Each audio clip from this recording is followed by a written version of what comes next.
আমি আসলে এঙ্গেজড।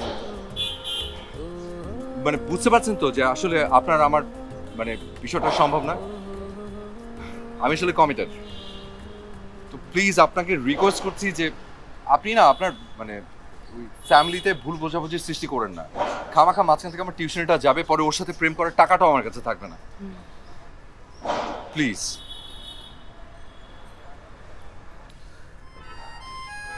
আমি আসলে আই এম সরি, মানে এরকম একটা সিচুয়েশন ক্রিয়েট হয়ে গেল, মানে আমি কিভাবে যে বলবো, আই এম এক্সট্রিমলি সরি। মানে ওই মেয়েটা না হচ্ছে আমার ছাত্রীর বড় বোন, বুঝছেন? বারবার প্রেম নিবেদন করছিল, আমি ওনাকে কিছুতেই বোঝাতে পারছিলাম না যে আমি ওনার সাথে প্রেম করতে পারবো না। এই জন্য আপনাকে দেখিয়ে দিয়ে আই এম রিয়েলি সরি। আপনি আর কতবার সরি বলবেন? শুকনো সরিতে কিন্তু কাজ হবে না। আপনি আমাকে একটা ভালো রেস্টুরেন্টে নিয়ে ট্রিট দেন, তাহলে কম্পেনসেট হয়ে যাবে। সত্যি যাবেন আপনি? আমি না ভাবতেই পারিনি যে আপনি এত সহজে আমাকে ক্ষমা করে দেবেন। মানে আসলে মানে হুট করে হয়েছে তো, কি বলতে কি বলে ফেলেছি আপনাকে দেখে। আমি আসলে I am really sorry. Sorry, I mean sorry বলার জন্য সরি। আপনাকে একটা কথা বলবো। সরি ছাড়া অন্য কিছু বলা থাকলে বলতে পারেন। মানে আপনি না দয়া করে আজকের এই ঘটনাটা প্লিজ প্লিজ আপনার মাকে বলবেন না। আন্টি যদি শোনে কিছু তাহলে না আমাকে মানে বের করে দেবে বাসা থেকে। আচ্ছা ঠিক আছে, বলবো না। Thank you so much. আচ্ছা ঠিক আছে, চলেন। কোথায়? রেস্টুরেন্ট? ও হ্যাঁ, সরি, রেস্টুরেন্ট। সরি। রিক্সা, এদিকে আসো।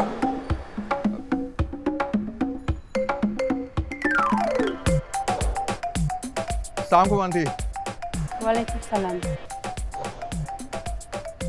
জি, মানে আন্টি আমার একটু তাড়া আছে, একটু আমি না বাসা দেখছি নতুন আরেকদিন আসবো।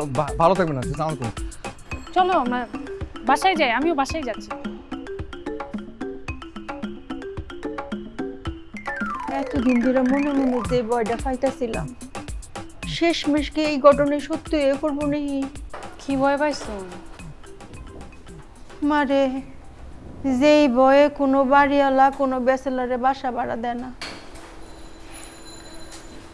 আম্মা খালি খালি টেনশন করতেছো। রিল্যাক্স। কেমবা রিল্যাক্স হইতাম, কেমবা টেনশন না করে থাকতাম। হ্যাঁ, আজ যদি আমি বাইরে না যাইতাম তাহলে কি এটা আমি দেখতাম হইলে? হ্যাঁ, আমি তো কিছুই বুঝলাম নইলে। আমি তো চোখের মধ্যে একটা কার্ডের চশমা পরে ঘুরতাছি, আমি কিছুই বুঝতে না। আচ্ছা, রাজীব ছেলেটা যে তোরে কি আমারে কইতে না করলো, এই ঘটনা কি রে? তুই কি ঘটনা ঘটাইছস? কোনো ঘটনাই হইছে না, কোনোই ঘটনা ঘটাই নাই। আমার রাজীবের সাথে কোনো প্রেম ভালোবাসা কিচ্ছুই নাই। তুমি শুধু শুধু টেনশন করো না তো। আমি খালি ঘটনাটা জানতাম চাইতাছি।